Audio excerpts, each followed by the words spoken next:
ইংৰাজীটো কওঁ, উচ্চাৰণ যদি বেয়া হয় মানুহে হাঁহিব পাৰে, ৰাইট? সেইকাৰণে আমি নকওঁ। মই যেতিয়া জৱাহৰলাল নেহৰু ইউনিভাৰ্চিটি দিল্লীত আছিলোঁ তেতিয়া ফ্ৰেঞ্চ ভাষা শিকিছিলোঁ, আৰু ফ্ৰেঞ্চ ফৰাচী ভাষা কোনো দিনেই মই শুনাও নাছিলোঁ, তাৰ আগতে কেতিয়াও এটা গানো শুনা নাছিলোঁ, মুভি এখনো চোৱা নাছিলোঁ, তথাপিও 3 মাহত আয়ত্ত কৰিব পাৰিছিলোঁ। বুজিছা? ইংৰাজী বা যিকোনো হিন্দীয়ে হওক তোমালোকে সৰুৰ পৰাই শুনি আহিছা, হয়নে?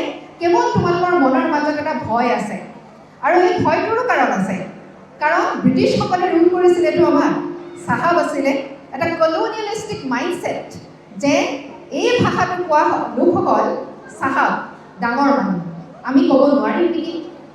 সেইটো কেৱল মনৰ মাজত থকা এটা শংকা বা ভয়। যেতিয়া আমি ভয়ৰ কথা পাতোঁ, ভয় 2 প্ৰকাৰৰ। এটা ভয় যিটো আমি নিজে ক্ৰিয়েট কৰোঁ, নিজে আমি সৃষ্টি কৰোঁ, আৰু যিটো এটা হৈছে প্ৰকৃতাৰ্থত সঁচা ভয়। বাঘ এটা তোমাৰ সন্মুখত যদি আহে সেইটো তোমাৰ সঁচা ভয়, কিন্তু ভাষা তুমি নোকোৱা, ইংৰাজী ভাষা তুমি ক'বলৈ ভয় কৰা, কোনোবাই জাজ কৰিব বুলি, হয়নে? কোনোবাই বেয়া শুনিব বুলি, কি বুলি ক'ব বুলি। আমিতো অসমীয়া মানুহ, আমাৰ এটা নেটিভ যিটো ইণ্টনেশ্যন আছে, দৰঙীয়া ভাষা কোৱা লোকসকলৰো এটা উচ্চাৰণ ইণ্টনেশ্যন আছে, কামৰূপী কোৱা লোকসকলৰো আছে, আৰু উজনিৰো আছে, হয়নে? আমাৰ সকলোৰে মাতৃভাষাৰ সেই ইণ্টনেশ্যনটো থাকিবই, আৰু তাক লৈ আমি সংকোচ কৰাৰ উচিত নহয়, আমি গৰ্ব কৰা উচিত। অসমৰ অসমীয়া হৈ ইংৰাজী আমি এনেকেই কওঁ।